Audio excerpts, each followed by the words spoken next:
రాజన్న సిరిసిల్ల జిల్లా వేములవాడలో దసరా శరన్నవరాత్రుల ఉత్సవాలలో భాగంగా శ్రీ రాజరాజేశ్వరి వాసవి నిత్యానంద సత్రంలోని శ్రీ వాసవి కన్యకా పరమేశ్వరి అమ్మవారి దేవాలయంలో ఆర్యవేశ మహిళలతో అమ్మవారికి కుంకుమ పూజలు మహాహారతి ప్రత్యేక పూజలు ఘనంగా నిర్వహించారు। ఈ కార్యక్రమంలో సత్రం అధ్యక్షుడు బుస శ్రీనివాస్, జాయింట్ సెక్రటరీ కట్కూరి శ్రీనివాస్, కోశాధికారి Katkam Kishan, food committee chairman Bussu Dasaratham, construction committee chairman Nagubothu Ravinder, సేవా కమిటీ చైర్మన్ కట్కం జనార్దన్, శ్రీ శివసాయి అభ్యుదయ సంఘం అధ్యక్షుడు ఎర్రవెల్లి రాజశేఖర్, ప్రధాన కార్యదర్శి పైడా కృష్ణ తదితరులు పాల్గొన్నారు।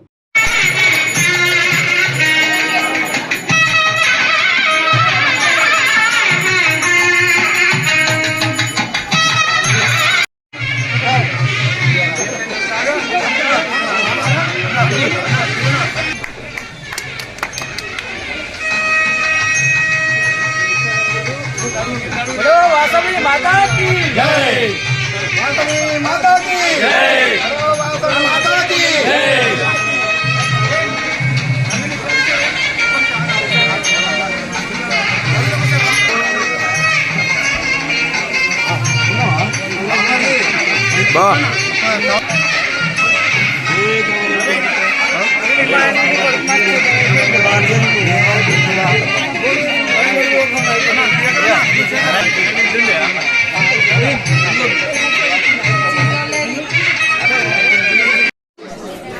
సకల దేవతలు అనుగ్రహం ప్రాప్తి రసు।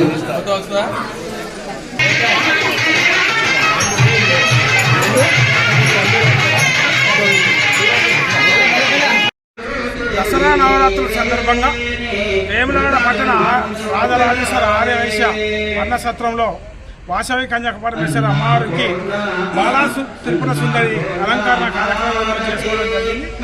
ఈ కార్యక్రమంలో భాగంగా సత్రం అధ్యక్షులు మరి పట్టణ ఆర్యవైశ్య సంఘాలు వివిధ సంఘాలు అందరూ కూడా పాల్గొని మహిళా సోదరులు పెద్ద ఎత్తున అమ్మవారికి పట్టు వస్త్రాలు తీసుకొచ్చి మరి అమ్మవారి కృపకు అందరూ పాత్రలు కావాలని చెప్పుకుంటూ సర్వే జన సుఖినో భవంతు అనేది ఓన్లీ ఆర్యవైశ్య మన వేములవాడ పట్టిన ఆర్యవైశ్యులందరూ మహిళలందరూ ఇచ్చేసి ఈ కార్యక్రమంలో పాల్గొనాలని కోరుతూ ఉన్నాము। ఈ కార్యక్రమం లోక కళ్యాణార్థము మరియు మన రైతులందరూ కూడా సకాలంలో పంటలు పండి వారు కూడా సుఖ సంతోషంతో ఉండాలని చెప్పి ఈ కార్యక్రమాన్ని నిర్వహించడం జరుగుతుంది। ఈరోజు మొదటి రోజుగా యువజన సంఘం వారు మరియు ఉప్పుగడ్డ సంఘం వారు, వసాయి అభ్యుదయ సంఘం వారు ఈరోజు పట్టు వస్త్రాలు తీసుకువచ్చి